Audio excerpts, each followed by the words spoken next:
la fête de Notre-Dame de Lourdes, et une semaine plus tard, le 18 février, nous fêtons la voyante de Lourdes, sainte Bernadette Soubirous. Bernadette naît à Lourdes le 7 janvier 1844. Elle est l'aînée d'une famille pauvre et même éprouvée. Son père François est meunier. Il a perdu un œil, touché par un éclat de pierre alors qu'il repiquait une meule. Il a fait faillite quand il gérait le moulin de Boly. Il devient ouvrier journalier et la maman de Bernadette fait des ménages. La famille Soubirous traverse une série d'épreuves qui la conduisent finalement à une misère qu'on peut appeler noire.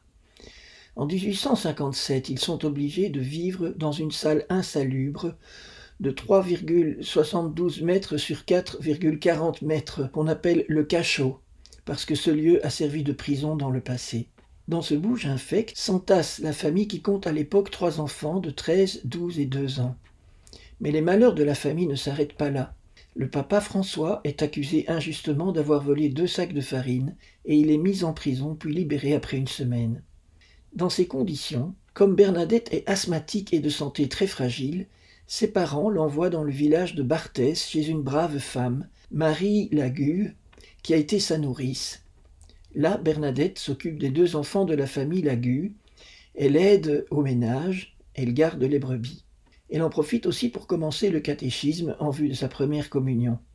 Elle a 13 ans et n'a jamais suivi le catéchisme ni été à l'école. Quand il n'est plus possible de suivre le catéchisme à Barthès parce qu'il n'y a plus de prêtre, Bernadette demande à rentrer à Lourdes dans sa famille.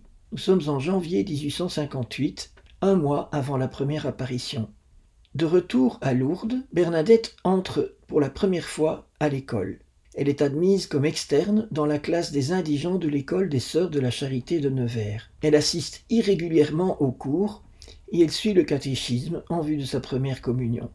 Nous arrivons au moment où vont commencer les apparitions que je vous ai racontées le 11 février dernier. Je ne reviens donc pas sur le récit de ces apparitions. Juste avant la dernière apparition qui a lieu en juillet, le 3 juin 1858 est un jour important pour Bernadette. C'est la fête Dieu et elle fait enfin sa première communion. À partir du 16 juillet, Bernadette n'aura plus d'apparition à Lourdes. La vie normale reprend pour Bernadette. Enfin, normale est un bien grand mot, car elle est devenue la voyante, celle que tout pèlerin qui vient à Lourdes se doit de rencontrer. Elle fait l'objet d'un culte qui la gêne énormément et qui embarrasse aussi les autorités. On lui demande de raconter les apparitions tant et tant de fois. Tout cela la fatigue beaucoup. Elle l'affirme avec conviction. C'est parce que j'étais la plus pauvre et la plus ignorante que la Vierge m'a choisie.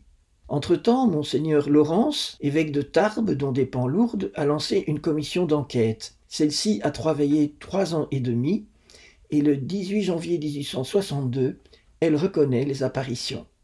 La mission de Bernadette à Lourdes est finie. Elle décide de devenir religieuse et elle choisit les Sœurs de la Charité de Nevers, qui tiennent l'hospice où elle vit depuis plusieurs années. Quand on lui en demande la raison, elle répond « Ce sont les seules qui n'ont pas essayé de m'attirer chez elle ».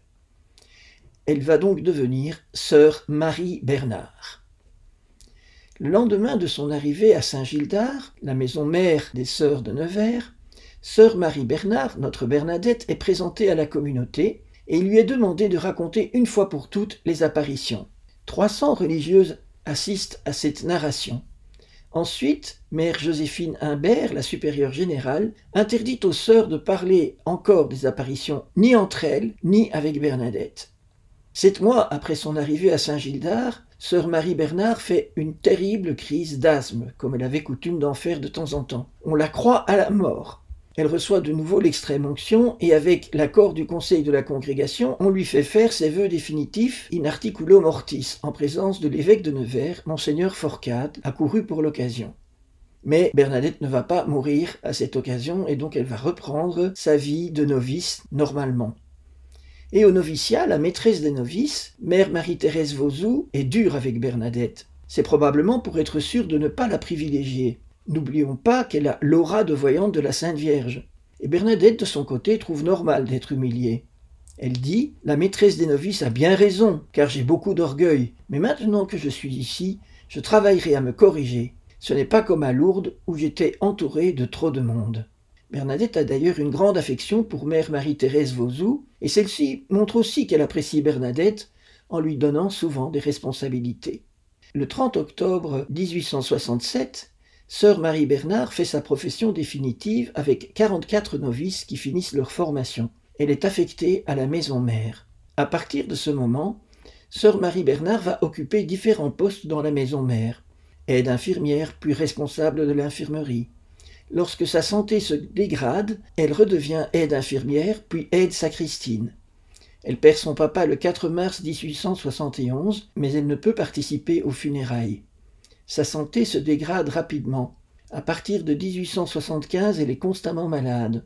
En plus de son asthme, elle a contracté la tuberculose. Elle fait ses vœux perpétuels le 22 septembre 1878 et 7 mois plus tard, le 7 avril 1879, elle meurt à l'âge de 35 ans.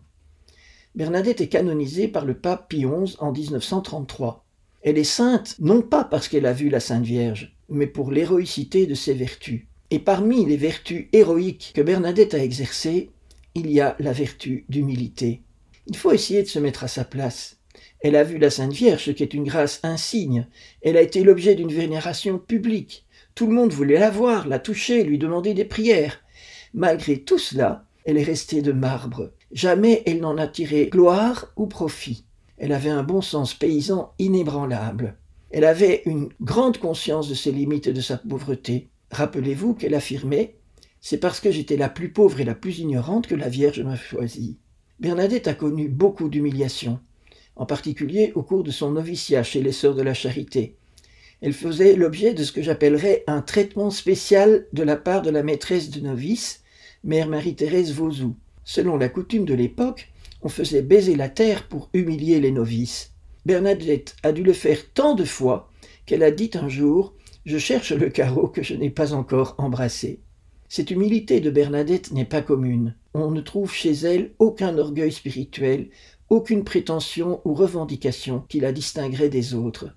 Dans nos combats pour obtenir la grâce d'être humble, nous pouvons demander l'intercession de sainte Bernadette Soubirous, experte en la matière.